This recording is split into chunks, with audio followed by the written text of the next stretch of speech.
Every little thing you think that you need. Every little thing you think that you need. Every little thing that's just feeding your greed. Oh, I bet that you'd be fine without it. You're listening to the Minimalist Podcast with Joshua Fields Milburn and TK Coleman, recorded live at Earthing Studios in sunny California. Yes, thank you, Alabama. Hello, everybody. Today, for the third installment of our 5-part Household Clutter series, we're talking about one of the most difficult clutter areas to deal with: garage clutter. Now, when I say garage clutter, I'm also referring to our basements and attics and sheds and storage areas and any other space that has transformed into a repository of excess. Joining us in the studio to help minimize these overwhelming spaces is Dr. Julia Raz. Dr. Raz is a professor with a PhD in communication and the founder of Golden West Organizing. Coming up on this free public minimal episode, a caller has a question about establishing boundaries to help minimize all the excess stuff in her home. And then we've got a question about the different ways you can use your garage to produce a clutter-free life. That's followed by our Right Here, Right Now segment and a listener tip. You can check out the Maximal edition of episode 479. That's the full 2-hour episode where we answer 3 times as many questions on Patreon. The link is in the description. And when you subscribe, you can listen to our private podcast episodes on Apple Podcasts or Spotify or your favorite podcast app. Plus, you'll gain access to all of our archives, all the way back to episode 001. That's a full decade of podcast archives. By the way, big thanks to our patrons. Your support keeps our podcast 100% advertisement free because, sing along at home, y'all, advertisements suck. Let's start with our callers. If you have a question or comment for our show, we would love to hear from you. Give us a call. Our phone number is 406-219-7839, or you can email a voice recording from your phone to podcast@theminimalists.com. Our first question today is from Rebecca. Hi, I'm Rebecca, calling from the Great Pacific Northwest of Coeur d'Alene, Idaho, and I'm a Patreon subscriber. I'm calling because I am so overwhelmed with garage clutter. It seems to be a twice annual event that we go to clean out the garage.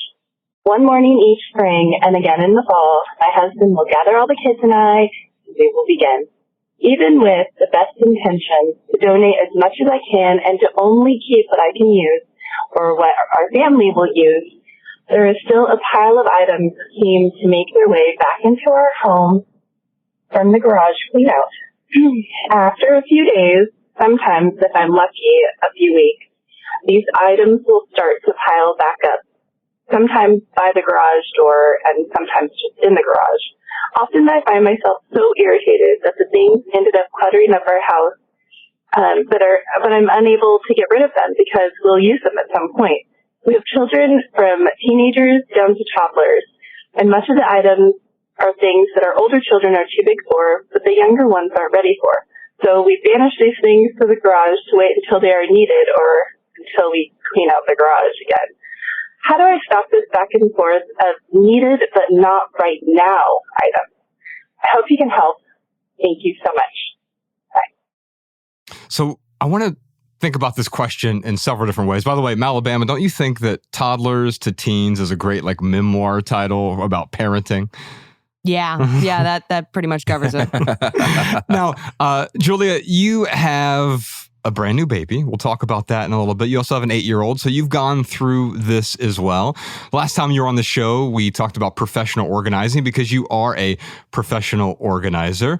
And so you help people with a lot of these cluttered spaces. And the fundamental question that I hear here from Rebecca, and I do hear some anxiety, I hear some stress in her voice, and there's almost like some hopelessness there. Like no matter what we do, it feels like all of the clutter keeps creeping back in. And even though we go in there in the spring and we go in there in the fall and we work together as a team to make this happen, for whatever reason, it keeps filling back up with clutter. And so the question here is about boundaries and what boundaries can her family establish to minimize all of the excess stuff in their garage. And of course, this can apply to someone if they don't have a garage and it's their basement that's filled with excess stuff, if it's their attic that is filled with excess stuff, or maybe it's a storage locker on the edge of town that keeps getting refilled up with excess stuff.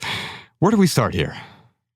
I hear this kind of question all the time, and I have a few thoughts on it. One of them is that having to regularly declutter a couple times a year is expected. So a one and done thing, which is what many people want. They want me to come in and wave a magic wand and then never again in their life are they ever going to have to deal with clutter again. But it never really works that way. We always have an influx of stuff in our life, and especially true with kids. And what I hear here, and I don't know for sure, but that the garage sounds like it's a go-between space of things that really need to exit the home permanently, but it's scary to have to let go of things. And so many times we put things into a shed, garage, basement, attic, any of the above, because we feel like we're not ready to let it go. We want to, but it feels safer to leave it there because it's not really gone yet. But eventually we have to deal with it at some point or another, like when the clutter pile gets way too high. And so that's usually when we come in, is we're trying to get them to finally get the things to leave. And to the point of the stuff that you're keeping for future children. Now, when I had my daughter, I did not know I was going to have my son 8 years later. I did not keep stuff, but I also had no space to keep stuff. And that's kind of the philosophy I live by. I only keep what actually reasonably fits in my space for the purpose that I want to use the space for. So I wouldn't keep things from my teenager for a toddler. And I think about this myself. Would I want stuff like clothes from a teenager when I become a teenager that are 20 plus years old? Maybe they're cool and vintage at that point. I don't know. Things come back. But it's very rare that I keep things for a future child so many years later or ever recommend that to people, unless it's like one really, sentimental thing that you want your future kid to have, something small that you have space for, but not all of their clothes, all of their toys. You can get that later. Get the space back now. But it has to be a regular process in your family, and you have to involve everyone. Like so often when I hear these kinds of questions, I wonder how much of it is on just one member of the family, or they're putting it all on themselves, and that's why she's feeling so much stress. It makes me happy to hear that she involves the whole family, but so often it doesn't really work that way, and then it's one person that's really stressed about it. But don't be afraid to do this regularly. The more you do it, the less you're going to be in this situation. I think it's a good point because TK, even as the minimalists, I'm still minimizing and we still play the minimalism game. And as a family, we find creative, interesting, and unique ways to continue to let go and turn it into fun, because what I hear in this question is not fun. I hear anxiety. I hear overwhelm. I don't hear a game or a playful way of approaching this. It feels like a duty, a responsibility, I have to do this and I totally get it. If I had to come over to Rebecca's house right now and clear out her garage, it would feel like a duty, but I would also try to find a way to make it a bit more fun. I think Julia brings up a really interesting point here. There are 2 points that I find interesting. One is you want to recover the space. Minimalism is the amplification of spaciousness. And so in a weird way, this is a problem because you do have the space for the clutter. And because you have the space for the clutter, or really you have the space, you might feel compelled to fill it with clutter instead of filling it with openness, with freedom, with that carefree feeling of spaciousness, that full body sigh that you feel from letting go of those excess items. But then there's this other side of it where she's calling in because this is mainly her problem. Maybe the rest of her family doesn't actually see this as a problem. It's not an issue for them. It doesn't mean that it's not an issue for you. Now, if Rebecca was one of your clutter counseling clients, TK, what words of wisdom would you have for her? First, I would say we don't have a problem until we have a purpose, because problems are what they are precisely because they get in the way of these larger, higher purposes. So why is the garage clutter a problem? Because that garage is for something. There's something that we want to do with it, and this stuff is getting in the way of that. So what's the garage for? Maybe this is an opportunity to talk with the family about how we want to use this space ideally. If it wasn't cluttered, what would we do with it?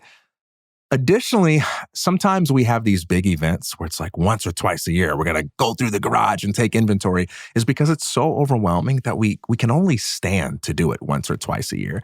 And we can only motivate people to participate once or twice a year. But here's the paradox, and this goes back to what Dr. Ross said. The more often you do it, the less time you have to spend doing it, the less stressful it feels when you do it. Imagine if we shifted from once or twice a year to saying every month, we're going to go take inventory of what's in the garage. Two things are going to happen. Number one, you're going to spend much less time doing this. After 2 to 3 months, there are going to be so many redundancies that it might only take about 15 to 30 minutes to go through the entire garage because you're doing it a lot. You're going to have some months where you're like 5-6 months in, it's going to take like 5 to 10 minutes because you're doing it so often and it feels less overwhelming. But also what happens is you begin to recognize the patterns of clutter emergence in your garage.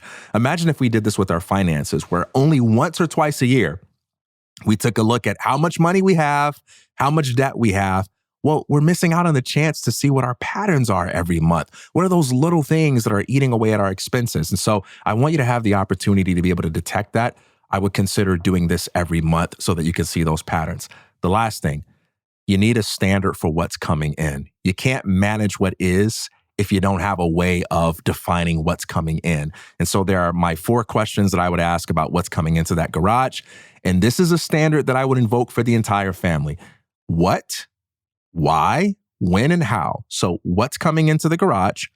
Why is it going into the garage? Why is that not going into your bedroom? Why is that not going outside? Why is that not going into the kitchen? Why is that not going in a cabinet? Why is it coming into the garage? So what is it? Why is it coming into the garage? When are you going to use it? Because we're not going to use the garage, as Dr. Ross said, as a kind of purgatory, where it's just going to dwell there indefinitely until we decide to glorify it with our usage of it. But what's the actual goal here? And then how are we going to get rid of this or let it go if we don't meet that deadline? And that way you kind of have a way to keep yourself honest, and you're not slipping away into the ambiguity of, oh, just put it in the garage because we don't feel like thinking about it. I like that metaphor of a purgatory of stuff. And I think for many people, it's even worse than that. It's not just a purgatory. This is where dead things go. I don't have a place to put this in my kitchen. I don't have a place to put this in my living room. I don't have a place to put this in my bedroom or in my closet. I don't want to be confronted with it every day out in the open. So I'll put it in these bins or boxes. They're not actually bins or boxes. They're clutter coffins. And what happens is we put it in these because we feel like, oh, at least I'm organizing the clutter. And that must mean that I'm decluttering. I put up this video on Instagram recently. Savvy D, Jordan, and I, we went to the Container Store. I'm sure you saw this one, Julia. And I was talking about the easiest way to declutter, right? We think the easiest way to declutter is to organize, but it turns out the opposite is true. And professional organizers know this. The simplest way to organize is to declutter. And then, of course, yeah, if you have some bins or boxes after that because you want the things that you actually use to be tidy. But it's so much more difficult, Dr. Roz, to deal with the things when we're just organizing everything instead of getting rid of the things that are in the way. Absolutely. I mean, there's 2 things that I'm thinking about based on the things you said. One is about having the space and filling it just because it's there. Of all of the content I've ever made about organizing I've done over the years, the one that is the most criticized, most hated, one might even say, is one where I didn't fill all of the shelves to their capacity, not in a garage, but in a closet, where I had comment after comment, that's a waste of space. There's so much open space. You could have put so much more in the space. I don't know where that mindset comes from for so many people, where just because we have the space, we must fill it. But I really try to encourage people to counter that whenever they're feeling like just because I have the square footage, I must fill it with stuff. It is wonderful to have open space. And then to your point about decluttering, and this is something that I really try to ingrain in everyone. To me, there is no organizing without decluttering. Organizing is all about making sense of your possessions, but you can't do that if you don't even know what your possessions are, where they are, what they are. And so we have to do that initial step. And this is why I think I have such strong feelings about garages. The reason I have such strong feelings about this space is the expectations that people have for what I can do are often very hard or even impossible to meet. And it's not as hard for me in other spaces spaces of the home. But because garages are where things go to die, but they never fully decompose, although sometimes you do find actual dead things like dead animals in there or things like that. Wow. But because things just stay there, sometimes 50 plus years. I remember when I worked with someone in their 90s who had all of the paperwork from the business he had more than 50 years ago. It was all in the garage. We brought a shredding truck. It was one of my favorite moments of this. I wish a shredding truck because the capacity was so large. It was very emotional for him to let go of all of these papers that he had from a business he stopped doing a very, very long time ago. We watched in 10 minutes as all of these years of documents got shredded on a truck with a screen. It was wonderful. And how did he feel afterward? It was really hard. It was hard. So for some, and this is why it's so hard, is that yes, they want the relief, but the letting go can be excruciatingly painful for people. And so a big part of my role, even though I'm not a therapist, is just to stand there or sit there with that person and let them feel really uncomfortable, whatever it is that they're feeling, and let them know it's okay to feel whatever you're feeling. I understand that you held on to this all this time, and that's so hard to let go, but that business you had, it still existed. It's not gone just because we saw these documents shredded. I don't know how he is now, or if he's still alive now, actually. But I do hope eventually there was a sense of relief from letting that go and getting the space back. But yeah, it's quite a hard space for people. There's a reason why people shove everything in there, whether it's because guests are coming over. But it usually is things that people are just having such a hard time letting go, and they figure, well, I've got the space. Let's just leave it here for now because it's out of sight, out of mind. But then when I come, it's in sight, in mind, all at once. And so it brings up a lot of feelings for people. Dr. Roz, you said dead animals in the garage? So I've seen a lot in my day, and I don't say this to say that every day on this job is scary, because I don't think I would do this if I was in fear all the time. And I'm not bothered by bugs, by animals, by dirt. Like, all of those things don't bother me in a garage in general, which is why you might think I don't like the space. It's, but yeah, I found, like, dead rats, things like that sometimes surface in garages. But weapons that people didn't know about or where they were, we've found those. Now I have a very strict weapon policy for that reason, is that we had found a gun in a gift bag and uncovering things that was loaded. That was probably one of my scariest moments on the job ever, as I never want to be in that position again. Drugs, lots of things that you wouldn't expect to find that people forgot that they had, or maybe they even inherited the home. And then with all the stuff, and then I come in after that person passes away. And sometimes families are so overwhelmed with having to go through the stuff that they've inherited that we're doing that for the first time. Wow. But there's a flip side to it. It's like a treasure hunt too. Like, we get to see very fascinating, interesting things on the job. But yeah, garages, things really do go to die there. Well, first we need to report this to True Crime Garage. Right? What's your favorite treasure you've ever found? I'm trying to think right now. Are there any gold bullion bars? Well, it wasn't like, oh, you guys can donate these. I'll take care of it for you. It wasn't in a garage, and I don't remember if this had happened before the last time I was on here, but the most treasure I have ever found was $50,000 in cash in someone's bedroom.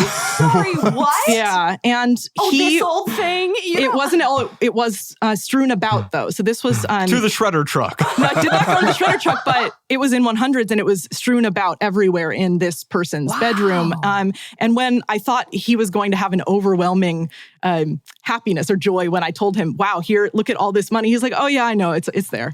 He wasn't that surprised, nor did I get a tip. I'm usually asked, like, did you get to keep? No, I did not keep any of it. Wow. But that was probably the most surprising thing I've found. And then I've worked with people who work in the government and things like that. And so I've seen a lot of very interesting government documents and photographs that I otherwise would not have access to, such as like post 9/11 things. But are the UFO I can't really cover-ups real? I can't. I wish I had more information on that. But yeah, I've seen some interesting government-related things. I think that's probably some of the most interesting things I've found in people's garages. It's official. You've heard it on the Minimalists. She can neither confirm nor deny the existence of aliens from outer space. Yeah. Or those could be the dead animals they find in the garage.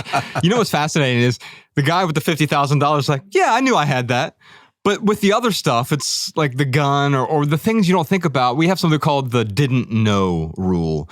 And it's a pretty simple rule, especially for the things that are in all of those clutter coffins in your basement or garage or attic or all the stuff that is just dead in your storage locker that you're paying for every month, right? What's the alternative to, because we talk about like, where else do these things belong, but also where else does the money belong? Where else does the space belong? Where else does my contentment and peace and equanimity belong?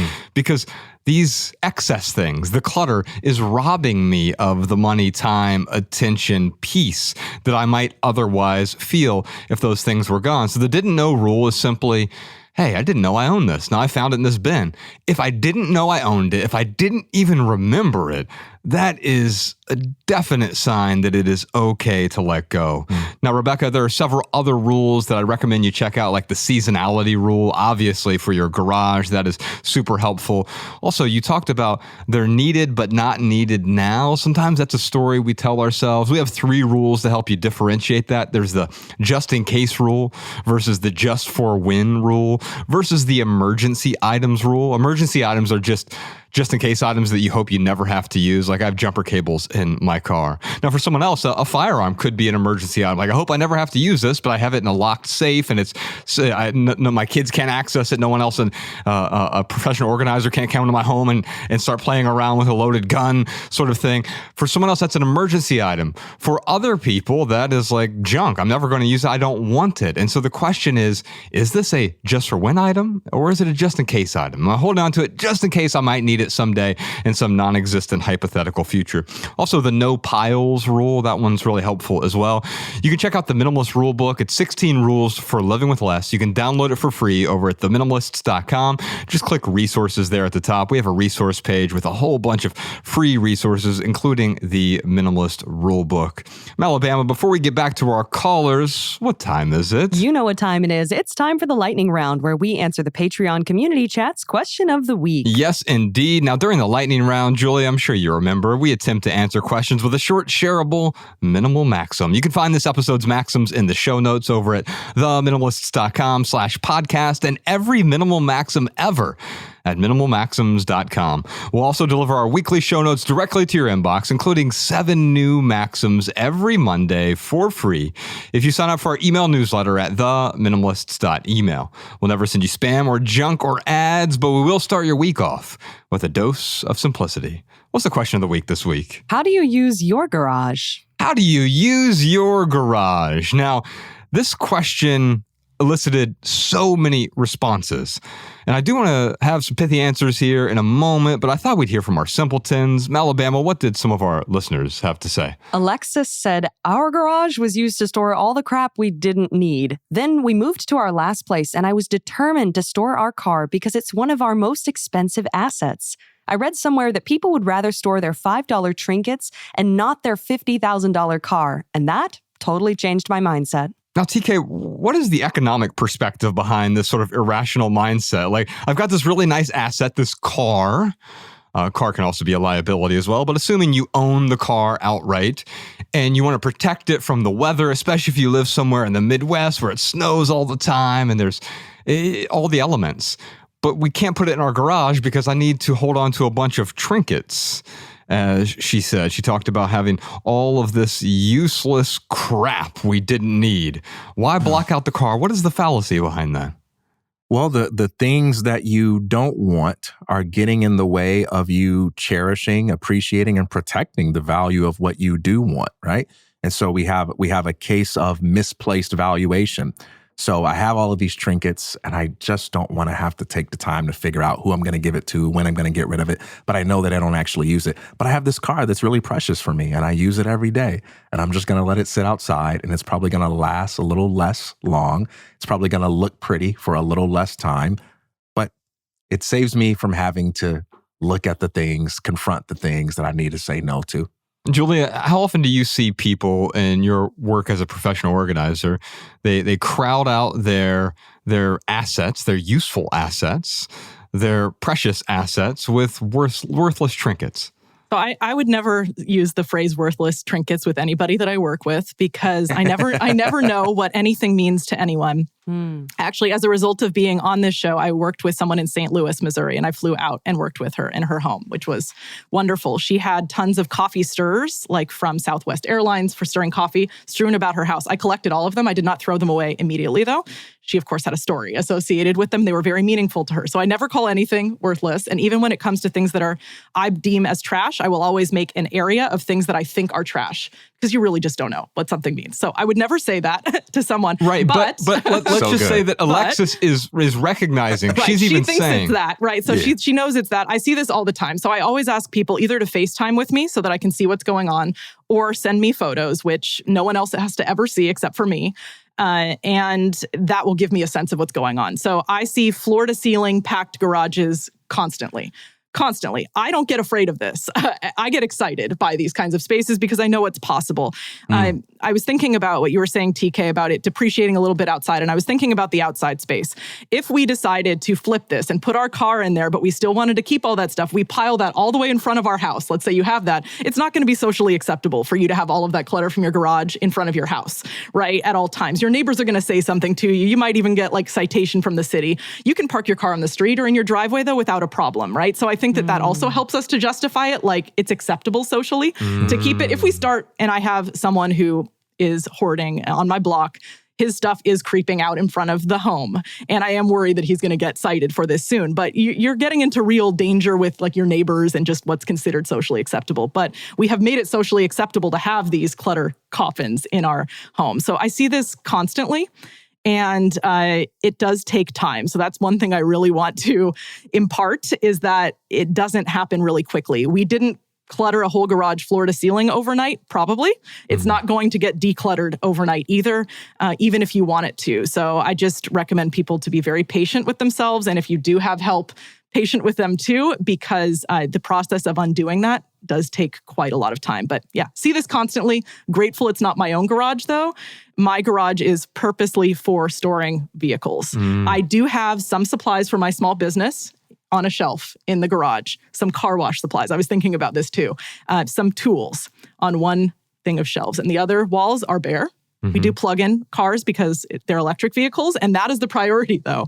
Yeah. I also didn't have a garage up until the place I live in now, which I've been in since 2017. So I was used to not having that space. And in some days, I wish I didn't even have it, because I'm like, I'd have even less if I didn't have this garage. because they become this repository. They're a magnet for stuff. And that goes back to the no piles rule we were talking about earlier. Is like having fewer flat surfaces that clutter can then just collect on, because it does feel like these flat surfaces. And so if you have a bunch of shelves, those become just ripe for clutter to grow on these shelves. Now, I think it's important. You brought up an important point here, is starting in the garage is probably, because it's so overwhelming, not the best place to start. We talked about with Joshua Becker in the first installment of this Household Clutter series, where we talked about starting with the living room, because it is the place where you'll see the most benefit immediately. But eventually, you'll get to these spaces. You'll get to the garage. You'll get to the basement. You'll get to the attic. You'll get to your storage locker, and it will be overwhelming because, as Dr. Roz said, guess what? It took you 10 years, 20 years, 70 years to accumulate all of this clutter. It's not going to go away overnight, but it can go away when we put the appropriate boundaries in place. What else we got? This is one from Stacy. She said, my garage is for vehicles, motorcycles, bicycles, and a few tools on the wall. No stuff allowed on the floor in my garage. Ooh, I like that as a boundary. You can't put anything on the floor. And as soon as you have that boundary, and you can have any boundary you want. I'm not going to hang anything on the walls, or I'm not going to put anything in here beyond these 3 containers or 10 containers, whatever it happens to be. But having these boundaries, then you know this is something that we as a family don't do. No, absolutely. I think it's so important to set boundaries in any space that you're working in, well, and in life, in any relationship, right? Yeah. It can be really hard to do that, though. And a lot of what I do when I go into people's homes is to just coach them as a family on how they're going to even talk to each other about the stuff in their home and I was listening to Joshua Becker's episode about that exact topic too, and thinking through how many times I've had to just sit down with a married couple and say, okay, we're going to talk about this for the first time. We're talking about it. And I'm kind of their intermediary party. What does one of those conversations look like?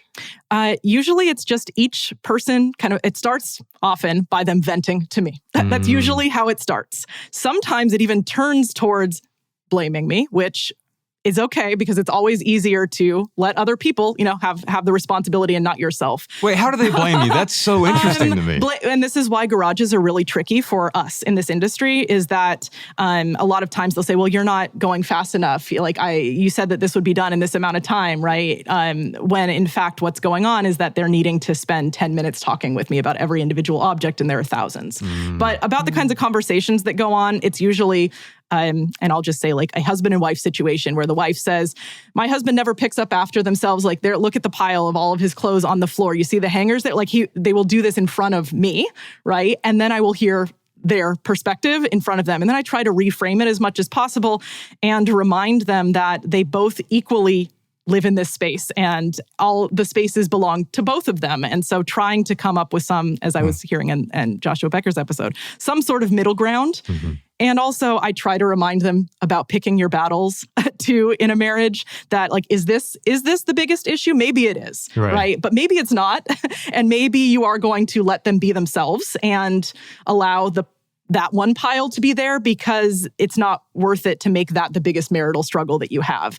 So, and then if it gets to a point where I think it's beyond my capacity, I might make recommendations for other types of professional help because I am aware of the scope of what I can and can't do. Yeah, when you're fighting over napkin rings that have been stored in the garage for 15 years and you haven't used, but there's some sort of story behind it. The thing is never about the thing. What else do people have in their garage? Louise Marie said, we converted our garage to a self-contained studio apartment for my mother who's in her late 80s. She loves the apartment and loves to see us on the weekends. This enables her to keep her independence of living in her own home. Well, what I love about this is it's completely different from how Stacy uses her garage. Stacy's identified the boundaries and also the what and the why behind all of that. You know what? I want to use my garage to park my cars in.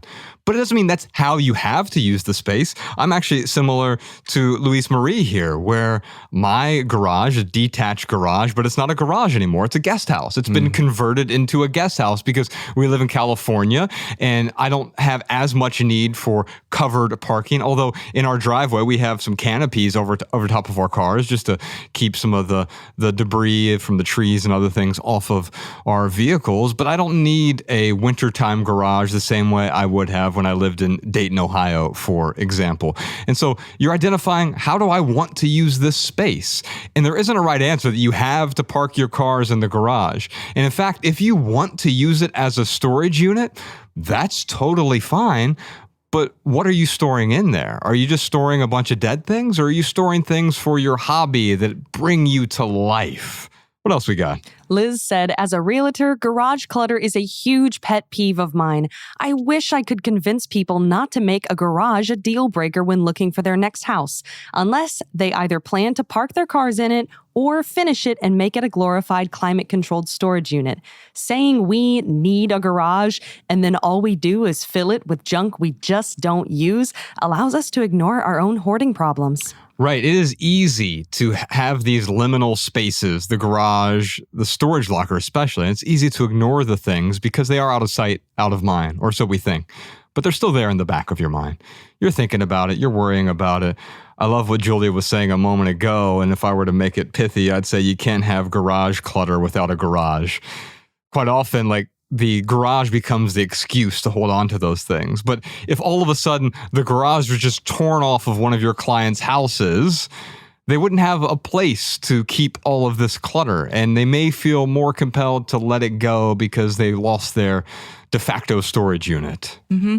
And I do actually have a lot of people who call me because they want to convert their garage to an ADU, but it's currently a storage unit. So they have, here in California, they have that idea, oh, I see a lot of other people doing this. Let's do it. Okay, well, now I actually have to finally deal with this stuff for the first time in my life. And sometimes they just want me to find homes in their home for it. But the reality is most of the time, that's not going to work. That's not going to work. And a lot is going to have to leave. And why isn't that going to work? What kind of things are pretty common in a garage space? I think there's a lot of different things that people store in garages, anything from holiday decor to childhood memorabilia to collectibles.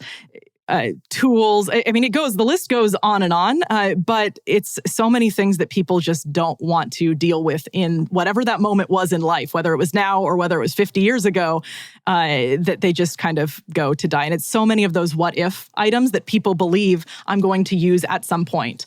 There's a quote from Dr. Robin Zazio that I say often to clients who are having a hard time letting go. And it's a book on hoarding, The Hoarder in You, which I recommend everyone on my team and any professional organizer to read, actually. But she says that hoarders have a distorted perception of the positive potential of everyday objects. And I repeat that often to validate the experiences that my clients have, because they see the possibilities in things that you or I, people who don't have as much clutter, would see as, quote, junk or trash. But they're like, you know what? I could use that mason jar for this party I'm going to throw for my kid at their Sweet 16, which is 10 years from now. And so in a way, it is a positive reframing of it because they see the possibilities through the what ifs. But that also hinders them from achieving whatever their dream is of that space. Right. And so what happens here is those things, in a very real way, get in the way of your dream. That's how we define clutter. I don't pathologize any of these particular objects. If you want to hold on to sentimental items, what's the boundary for that? Because everything is sentimental if you tell yourself a story about why it's meaningful to you. And so do you want 10 totes full of sentimental items? Do you get 10 times the value from those 10 totes of sentimental items? And if you had one, I might argue the opposite. For me, watering down one small box of sentimental items with 10 giant totes actually extracts value from those items that I might otherwise be getting. And so identifying what the boundary is, same thing with tools. We have a question coming up on page two about how do I deal with my husband's tools? He's got so many tools in the garage. And it's not that tools are bad. Tools are tools, quite literally. By definition, that's a tautology even. But many of the things that we keep in these storage spaces, we pretend they're going to be tools. In fact, Rebecca said that during her question. She said, I need them, but don't need them now. But the truth behind that is I want them, but don't need them now. And what's behind that want? What's behind that desire to hold on to these things for some non-existent hypothetical future? It's worth considering. Let's do one more. This one's from Sarah. Honestly, the garage ends up being the interim space before finally letting things go. That is it. It becomes the purgatory of stuff. And I can't let this go yet. And this is super honest, Sarah. You know what? I'm struggling to let this go. And I would say that's great. If there's another boundary set up there, I'm going to put it in the garage for 30 days or 90 days, whatever your boundary is. And then after those 90 days, this happens to me all the time where it's like, you know what? I apply the seasonality rule. I haven't used this thing in the last 90 days. You know what? I'm going to hold on to it for 90 more days because I think I might. But I'm going to be honest with myself. And if I'm not going to use it in the next 90 days, I'm going to give myself permission to let it go, because the story I'm telling myself about the thing and how useful it is, that story was true, but it's not true anymore. Do you have any thoughts on the stories behind those things? I relate to this a lot. I think what drew me to this industry and to minimalism to begin with was my inability to let go of things that I experienced for so many years, that I felt sentimental towards everything. And I've shared this story with almost everyone, that I specifically had a hard time letting go of my deceased grandmother's possessions. Then she died in 1998. And it wasn't until 2019 when I discovered minimalism that I let it go. Where did it sit? In the garage. Before that, it was closets before I had a garage. And it was probably 5 large storage totes of random possessions of hers. And when I pared down, like you were talking about, it wasn't even to one tote. It was to a few objects that I selected that are now on display in my home. It was so hard for me to do that, though. I was telling all of these stories in my head about the memories of her, and I was afraid that I would lose the memory of her, even though she had died so long ago, if I let go of these objects that just sat in the boxes. And I know that that is an irrational fear, and I can say that now, but in the moment, when I was holding on to it, it felt very real. And I want to share a little more with those who are listening, just because they may feel like this too. When I finally donated them and I was able to sell some, I went to an antique shop, I cried so much to the random person in the store because I felt like I was letting her go. It was that hard. But then when I came home and I let the feeling sit with me a little bit longer, and now it's been years since then, I'm so grateful I have the space back. And I'm also so grateful that the few things that I do have those stories associated with, I see them every day in my home. There's a couple of them, right? They're sprinkled in my home. That brings me so much more happiness than feeling weighted down by all of those boxes in the garage. For me, that was the hardest kind of thing to let go of. And then the other one, and this is kind of funny, I probably at one point had about 200 Beanie Babies. I was in the Beanie Baby craze, yes, when that was happening. And the garage in my childhood home was just for storage. And after my mom sold that home, everything got delivered to my apartment. So for years, I had several hundred Beanie Babies. And when I decided to make my own sentimental bin, I kept 2. I'm thinking of it. Yeah, I kept 2 of the 200 and the rest were donated. I don't mind that at all. That one was much easier for me to let go. It's just a funny one of an example of how we, hold on to things, collections from childhood, because we think that they still have meaning to us, because at a time it did. Right. I think the law of marginal utility comes into play here as well, because having 2 Beanie Babies, you might say, oh, look at these, and they're a trigger for the memories that are inside me. But having 200 doesn't give you 100 times more memories. In fact, it might even get in the way of those memories. How about you, listeners? How do you use your garage? Let us know your thoughts in the Patreon community chat, which, by the way, you can join for free, even if you don't subscribe to our private podcast. Okay, give me something pithy, TK. How do you use your garage? An idle garage gathers dust. An active one fuels dreams. So I think about garage, things I've seen them used for. I've seen them used as a fitness center where you go work out, a podcast studio. I've actually recorded in a garage before. I listened to the True Crime Garage where they record in a garage, I believe. I've seen it used as a frog, or maybe we should call it a frig. What? A frig, a frog. You never heard that No, that what is acronym, that? frog? Mm-mm. It's like the last 2 are something over a garage. It's sort of a something room, family room or something like that over a garage. Yeah. Oh, interesting. Or how you use it, Josh. I've seen garages used for lots of meaningful things, but what I've seen them used the most for is to just place things that we don't want to face the challenge of having to think about. And for me, for something to be idle, it means that it's in a state of rest or emotion without purpose. And when you allow things to occupy your garage in that state of rest or emotion without purpose, then not only do those things gather dust, but your life begins to gather dust. Because you're kind of losing connection with the reason why you bought those things. It's not the things being in your garage that makes it clutter. It's you being disconnected from that why that made you excited about getting it in the first place. I don't really have garage space, so I can't say how I use garage space because you can't really use what you don't have. But what I do have is a sense of purpose that I try to bring to everything that I do. And I'm glad that you told those stories about things that you took personally, because this isn't a show about garage condemnation where we condemn people for keeping things in their garage. It's about garage clutter where we help them, deal with the things that are getting in their way as they define the way. And one of the things that often gets in the way is organizing. And that sounds weird, but that's why we have a professional organizer on the show. One of the things that people often misunderstand when I say organizing is well-planned hoarding, they misunderstand. They think that I'm condemning organizers. That's the opposite. Professional organizers know better than anyone that the easiest way or the fastest way to organize your space is to let go. If you have fewer things to organize, you're going to spend less time organizing. On page 2, I want to get practical. I want to talk a bit about the no junk rule. I want to talk more about clutter coffins. We've got some questions about tools. And also I want to talk to you about the clutter that comes with having a newborn. Since you have a newborn recently, Julia, congratulations on that, by the way. Plus, we have a bunch more questions. But first, before we get to page 2 and page 3, we still have an entire switchboard of colors to get to as well. Real quick, for right here, right now, here's one thing that's going on in the life of the minimalists. We've been doing these decluttering tips over on Instagram, also purchasing tips as well. If you want to follow the minimalists on Instagram, we're at the minimalists over there. We're also putting on other social media platforms, Facebook and TikTok and X. We're at the minimalists on all of those platforms.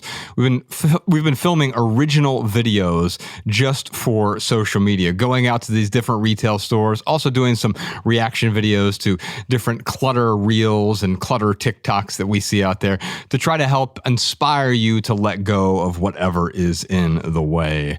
We're at The Minimalists on all of those platforms if you want to follow along. Alabama, what else you got for us? Here's a minimalist insight from one of our listeners. Hi, my name's Maddie from Arizona, and I wanted to share a tip that I have found.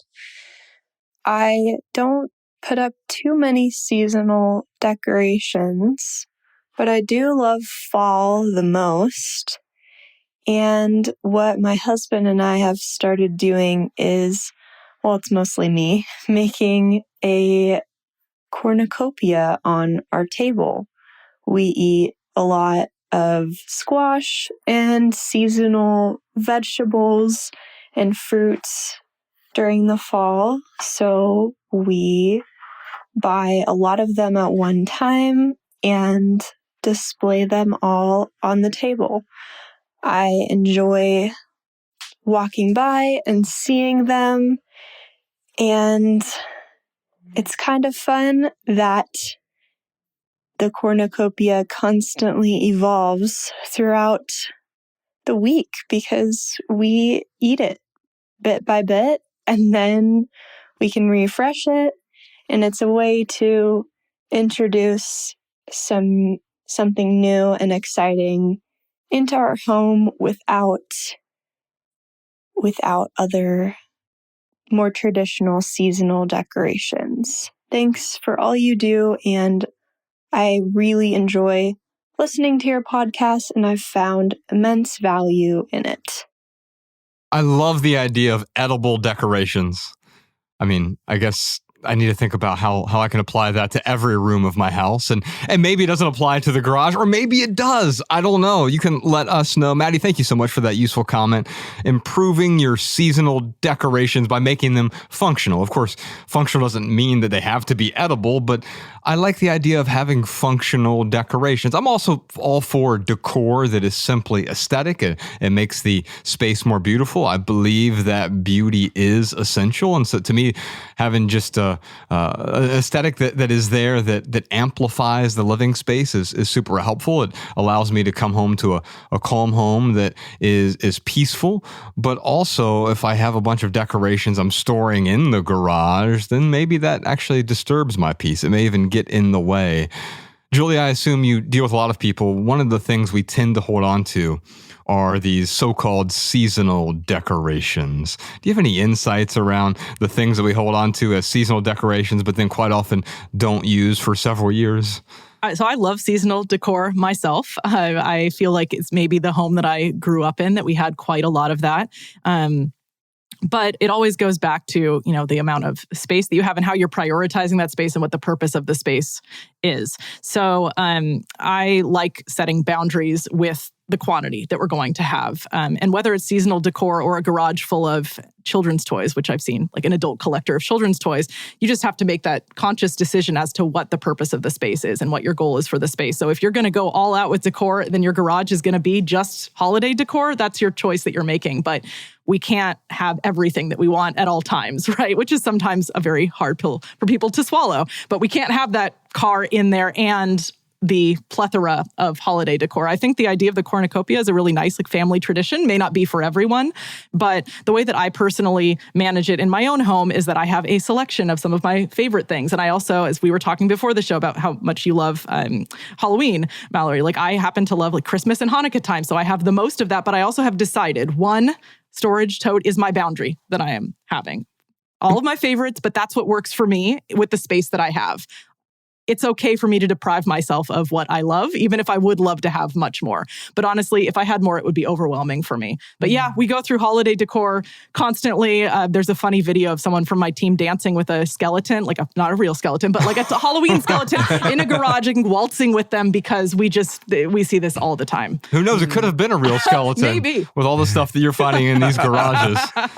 Maddie, thank you so much. Anyone else, if you want to talk about the skeletons that are in your closet, Feel free to send in a listener tip. We'd love to hear from you. Just send a voice memo to podcast@theminimalists.com so we can feature your voice on a future episode. Up next, pages 2 and page 3. But first, let's take a quick pandiculation break. We'll be right back.